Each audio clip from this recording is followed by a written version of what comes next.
네, 한강에서 발견된 몸통 시신 사건의 피의자가 자수했습니다. 모텔 직원인 이 남성은 자신에게 반말을 했다는 이유로 홧김에 투숙객을 살해했다고 했는데요. 이 30대 피의자 A씨가 오늘 오후 법원의 구속영장 실질 심사를 받게 됩니다. 오늘 관련 내용을 김희진 변호사와 함께 이야기 나눠보도록 하겠습니다. 어서 오세요. 네, 안녕하십니까. 자, 이 한강 몸통 시신 사건 이야기부터 해보겠습니다. 이 피의자는 자수를 했고 오늘 오후에 영장 실질 심사를 받게 되는데 현재까지의 상황을 좀 정리를 해볼까요? 네, 그 몸통 시신 사건에 대해서 그 피의자가 자수를 하게 되는데 이에 대해서 경찰이 피의자의 진술이 과연 신빙성이 있는지에 대해서 얼마 전에 동행 조사를 실시했습니다. 예. 이 과정에서 경찰이 이미 확보한 CCTV 영상이라든지 확보된 범죄 흔적과 피의자의 진술이 일치하는 것으로 보여서 이에 대해서 경찰이 피의자에 대해서 구속영장 신청을 요청한 것으로 보이고 이에 따라서 법원이 실질 심사를 기획한 것으로 보입니다. 예, 이제 오늘 오후에 영장 실질 심사도 받게 되는 건데 일단 이 피의자 같은 경우에는 범행 동기에 대해서 상대방이 반말을 해서 내가 홧김에 그랬다라고 이야기를 했습니다만 수법이 워낙 잔혹하잖아요. 때문에 이게 과연 우발적으로 그럴 수 있겠느냐 이런 보도가 많습니다. 좀 어떻게 보셨는지요? 일반적으로 피의자들이 주장하는 건 우발적 범죄라고 주장하는 것은 그 양형상의 감형을 받기 위해서인데요. 이 경우에는 일반적인 우발적 범죄와는 조금 차이가 납니다. 일단 피해자와 시비가 붙은 뒤에 투숙객이었던 피해자가 숙소에 다시 들어가서 잠을 자고 있었을 때 망치 등의 흉기를 가지고 몰래 들어가서 피해자를 살해한 것으로 보이고요. 이 과정에서 피의자는 자신의 범죄 행위를 은닉할 목적이 충분히 있었다고 보여지기 때문에 단순한 우발 범죄라는 건 그 차이가 있다고 보여집니다. 우발 범죄가 아니라 계획적이었다면 이게 형량에서 어느 정도 차이가 나는 건가요? 글쎄, 그 정확한 구체적 사실관계를 법원에서 판단을 해봐야겠지만 예. 일반적으로 형이 실형될 때 2분의 1 이상의 형의 손실을 볼 수 있습니다. 자, 그리고 이 범죄가 워낙 또 잔혹하고 또 이게 시신을 훼손하고 유기한 과정까지 보게 됐을 때 과연 혼자서 이것을 다 했겠느냐라는 의혹도 있습니다. 경찰은 좀 어떻게 보고 있나요? 일단 경찰은 현재까지 수사 결과에 따르면은 예. 그 공범의 존재를 인정하고 있는 것으로 보이지는 않는데 보강 현장 검증이라든지 보강 수사를 해야 할 점이 분명히 있다고 판단됩니다. 왜냐하면 이 지금 살해 장소가 모텔의 투숙객 방이었다는 점에서 일반적으로 이 경우 청소를 한다던가 또 피해자의 혈흔들이 남아 있었기 때문에 예. 이에 대한 처리 과정을 과연 피해자 혼자서 다 처리할 수 있었는지 여부에 대해서 추가적인 보강 수사가 필요할 것으로 보입니다. 그러니까 이 시신을 모텔에 한동안 뒀다가 그 이후에 훼손을 한 거잖아요. 그러니까 그 네. 과정에 이제 모텔에서 아무도 몰랐느냐 이 부분을 좀 조사를 해야겠군요. 네, 맞습니다. 그런 부분들에 대한 보강 수사, 특히 현장 검증이 특별히 더 필요할 것으로 보입니다. 예.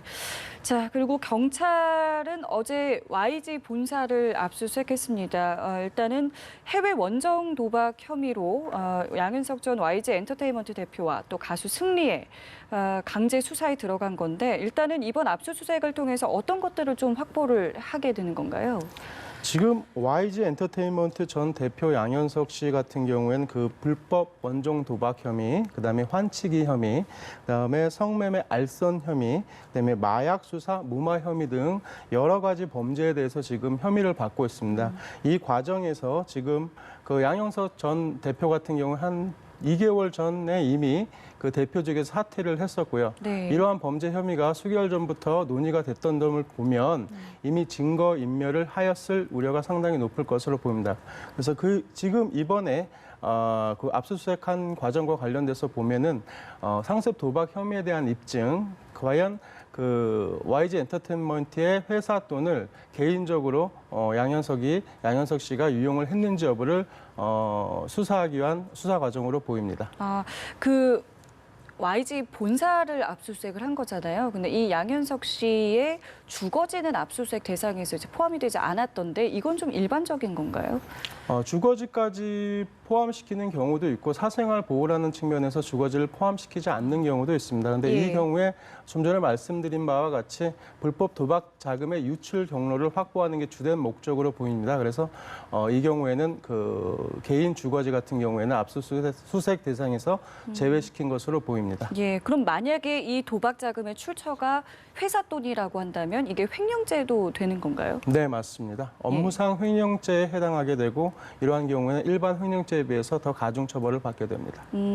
일단은 이 YG 전 대표인 양현석 씨 같은 경우에는 2000년대 초반부터 상습적으로 도박을 했고 판돈이 10억 원이 넘는다. 그리고 이 도박 자금을 환치기 수법으로 또 받았다라고 하는데 이게 글쎄요, 이게 환치기 수법을 하는 것이 어떤 처벌 수위에도 영향을 주는 건지도 궁금한데요. 네, 우리 외환거래법상 환치기 수법은 기본적으로 그 자금을 세탁하는 방법이 될 수 있고요.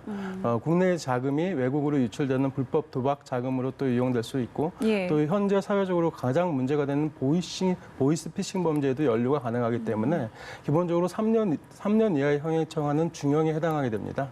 그래서 지금 이 경우 같은 경우에는 판돈이 수천 달러에 해당하고 그 전체 판돈이 10억에 해당하기 때문에 예. 그 죄질이 결코 가볍다고 할 수 없기 때문에 구속 가능성도 있고 실형 가능성도 있다고 보시면 됩니다. 그리고 이게 2000년대 초반부터 이제 상습적으로 해왔다고 했을 경우에는 공소시효에 그러면 이게 저촉이 되지 않는 부분인가요? 네, 업무상 횡령 같은 경우에는 일반적으로 그 10년 이하의 징역에 해당하는 범죄이기 때문에 공소시효가 10년에 해당합니다. 근데 이번 압수수색에서 그 목적 또한 살펴본다고 하면은 예. 그 횡령 행위가 단순히 대표로서 한 1회에 걸친 제한되는 것이 아니라 예. 수시로 반복적으로 상습적으로 이루어질 수 있었기 때문에 이 경우에는 최종적인 횡령 시점이 공소시효의 기산점이 될 수 있습니다. 그래서 그 부분에 대해서는 이번에 압수수색 결과물을 갖고 좀 더 판단해 봐야 될 것으로 판단됩니다. 예. 자, 그리고 저희 마지막 이슈인데요. 이게 제주의 한 도로에서 벌어진 사건입니다. 이른바 제주 카니발 사건인데 한 남성이 운전자를 마구 폭행하는 영상이 공개되면서 굉장히 많은 분들이 충격을 받았습니다. 저희가 먼저 영상을 보면서 좀 상황을 좀 정리를 해볼까요? 예, 지금 이게 바로 그 남성이 차량에서 내려서 다가오는 모습인데요. 물병을 집어 던지기도 하고요. 보시면은 굉장히 좀 뭐랄까요? 폭력적이고 저 차 내부에는 이제 피해자뿐만 아니라 피해자의 아내와 아이들도 이제 타고 있는 상황인데 측근으로 보이는 한 지인이 와서 다시 차량으로 데리고 가면서 이 상황은 마무리가 됩니다. 짧게만 저희가 영상을 봤습니다만도 굉장히 좀 충격적이지 않겠습니까? 일단은 이 남성에게 경찰이 폭행과 재물 손괴 이 혐의를 적용했다고 하는데 사람들은 너무 혐의가 적다라고 이야기를 하고 있습니다. 변호사님 좀 어떻게 보셨는지요? 네, 지금 정말 이해할 수 없는 이 범죄에 대해서 국민들이 경노하고 있는 것으로 보이는데요. 이에 비해서 이제 경찰은 단순히 너무 단순한 죄로 의유를 한 것이 아닌가라는 생각이 개인적으로 듭니다. 예를 들면 지금 물병을 집어던진 행위는 물병은 위험해 보이진 않지만 실제로 위험한 상황에서는 위험한 물건이 될 수 있습니다. 그렇죠. 그렇다면 특수 폭행이나 특수 상해 혐의 또 인정될 수 있고요. 그다음에 지금 운전자가 피해자의 차량이 비록 정지하고 있다고는 하지만 이 경우에는 운전의 과정의 일부이기 때문에 운전 중인 상황으로 파악할 수 있습니다. 그러면 특가법상의 운전자 폭행죄로도 처벌이 가능해 보이고요. 그다음에 피해자의 부인이 찍고 있던 핸드폰을 뺏어서 이를 부수고 집어 던진 행위는 그 안에 담긴 내용이 증거의 일부이기 때문에 이에 대해서 증거인멸죄로도 또 의율할 수 있을 것으로 보입니다. 예. 근데 정작 가해자의 경우에는 이 폭행의 원인이 피해자에게 있다. 이렇게 주장을 하고 있다고요. 가해자 쪽으로서는 이제 본인의 양형을 감형받기 위한 주장으로 보이는데요. 그렇다고 해서 피해자가 차량을 멈춰 세우게끔 한 다음에 이에 대해서 이제 이전에 그 가해자가 잘못한 부분을 지적했다고 해서 이렇게 과잉적으로 반응하는 것은 말이 안 된다고 생각이 듭니다. 일단은 경찰이 적용한 혐의들을 봤을 때 이 정도의 혐의가 적용이 된다면 글쎄요, 어느 정도 형량? 글쎄 이게 실형이 되지는 않는 부분 아니겠습니까? 일반적으로 이러한 사안의 경우에 경찰이 의율한 범죄인 손괴죄라든지 예. 이런 단순한 이 폭행죄 같은 경우에는 벌금형을 받거나 집행유예를 받게 되는 경우가 많습니다만 이 경우에 좀 전에 말씀드린 대로 운전자 폭행죄에 해당한다거나 또는 증거인멸죄 또는 특수 폭행 혐의가 인정된다면 네. 이에 대해서는 구속 가능성도 있다고 보여지고 실제로 가해자가 반성을 하지 않는 경우라면 예. 실형도 선고가 될 수 있지 않을까 생각합니다. 차량 내부에 있었던 피해자의 아내라던가 아이들은 지금 심리치료까지 받고 있다고 하고 굉장한 정신적 충격을 받았을 거라고 저희가 모두 짐작할 수 있는 상황인데 이 부분에 대한 어떤 보상, 그러니까 정신적인 피해에 관한 보상도 좀 받을 수가 있는 부분인지도 궁금한데요. 참으로 안타까운 점인데 그 가해자도 가장으로서 그 아이들에 대한 자식들에 대해서 권위가 많이 실추가 됐을 그렇죠. 것으로 보이고 예. 또 자기 아버지가 자기가 보는 앞에서 폭행을 당한 점 때문에 아이들도 정신적인 상처를 굉장히 많이 받았을 것으로 보입니다. 이러한 정신적인 상처에 대한 손해를 일반적으로 위자료라고 하는데요.